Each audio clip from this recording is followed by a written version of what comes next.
Foriwa is a socially conscious play written in 1967 by Ghanaian playwright, teacher, and activist Efua Sutherland, one of the pioneers of modern African drama. Set in a fictional traditional Ghanaian village named Faso, the play explores the tension between tradition and modernity, generational conflict, gender roles, and the need for social reform in post-colonial Africa. Drawing on elements of indigenous Ghanaian theatrical forms like concert party and folk storytelling, Foriwa blends realism with symbolism. Through the titular character, Foriwa, and her partnership with Labaran, Sutherland advocates for a progressive society that honors its cultural heritage while embracing necessary change, especially regarding education, women's rights, and the dismantling of social taboos. The play unfolds in Faso, a conservative village ruled by Chief Amoa, a man deeply invested in preserving the old ways.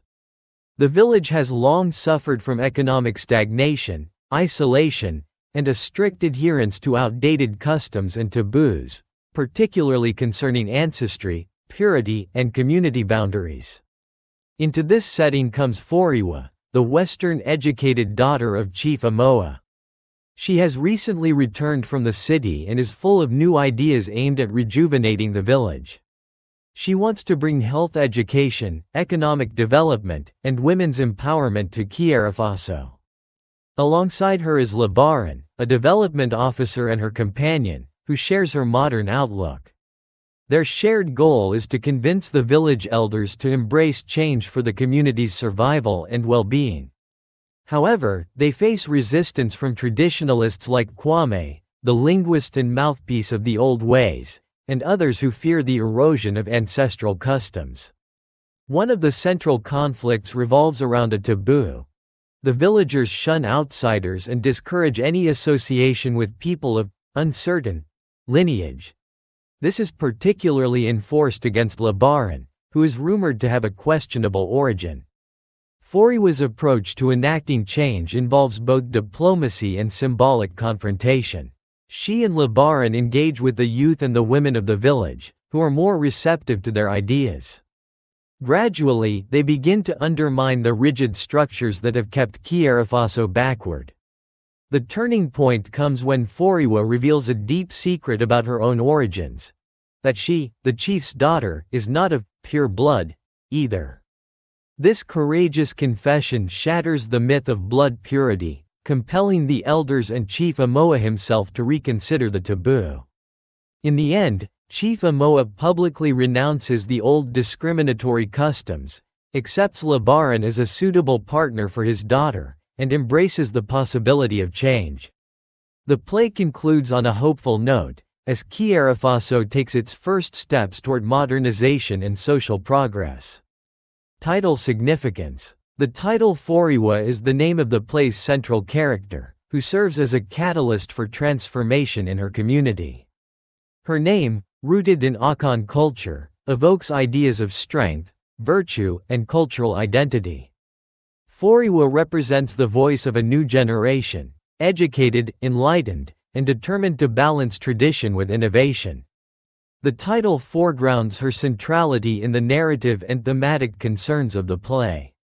Character analysis. Foriwa. Foriwa is the protagonist, a modern, educated, and visionary woman who dares to challenge oppressive traditions in her native village.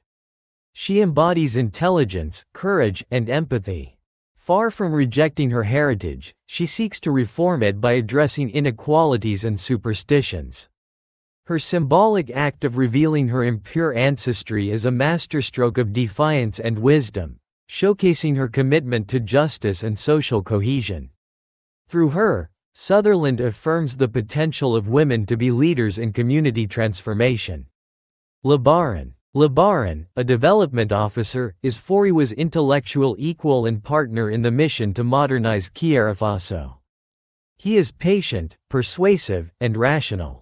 Though the villagers initially reject him due to rumors about his background, his genuine concern for their welfare wins their respect. He represents the educated African male who supports gender equality and progressive reform. His romance with Foriwa also symbolizes the union of modernity and tradition. Chief Amoa, Foriwa's father, is initially portrayed as a conservative and somewhat aloof traditional leader. However, he is not completely resistant to dialogue.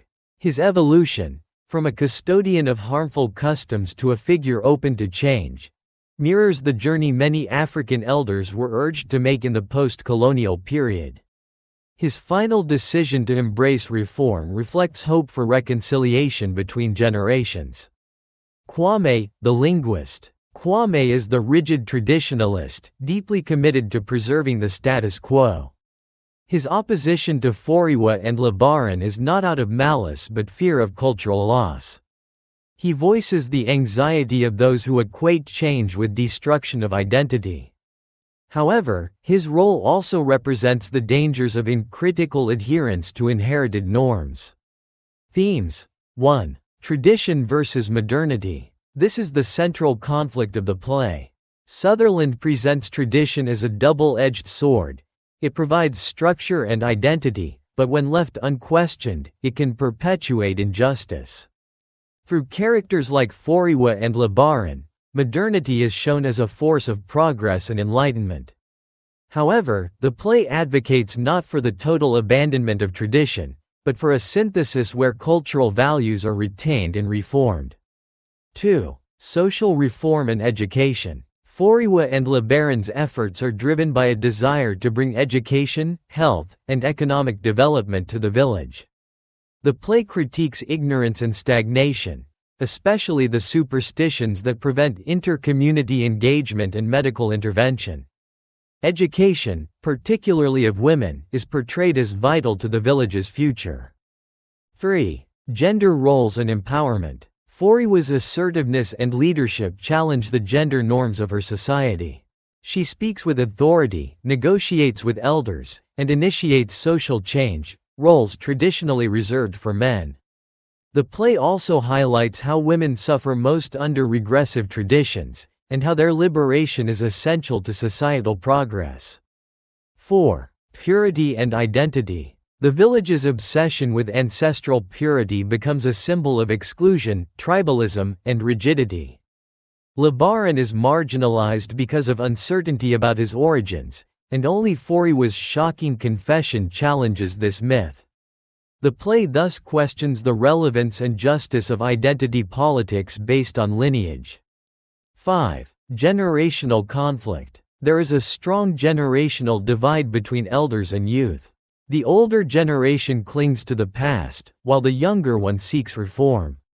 Sutherland doesn't vilify the elders, but shows that progress requires dialogue, compromise, and ultimately the courage to revise outdated practices. Symbolism. Kiarafaso village symbolizes traditional African society grappling with post-independence transitions. Foriwa and Labaran represent the forces of enlightenment, education, and progressive thought. Blood purity taboo symbolizes rigid social structures that divide people based on unchangeable criteria, much like caste or race. Chief's throne room, the site of confrontation and eventual change, symbolizes the seat of power that must adapt for society to grow. Structure and style. Foriwa is a two-act play with a clear dramatic arc, conflict, climax, and resolution. Its style is both realistic and symbolic, drawing on traditional Ghanaian dramatic elements, such as choral interludes, proverbs, and songs. Satirical dialogues exposing hypocrisy. Allegorical elements portraying social evils in a personified manner. Sutherland's language blends colloquial Ghanaian English with local idioms and cultural references, making the play accessible yet deeply rooted in local traditions. The interactions between characters carry the flavor of oral tradition and community-based theater. Critical reception and legacy. Foriwa is widely regarded as a landmark in African feminist and post-colonial theater. It was one of the earliest African plays to foreground a female protagonist in a leadership role. Critics have praised Sutherland's deft balance of political advocacy and dramatic artistry. Her vision of communal transformation through inclusive dialogue, rather than violent revolution, sets her apart from more radical contemporaries. The play has become a staple in African literature and drama syllabi, especially for its portrayal of development, gender equality, and cultural negotiation. It has inspired later playwrights like Ama Ata Adu and Tess Onwume in presenting empowered African women as agents of change.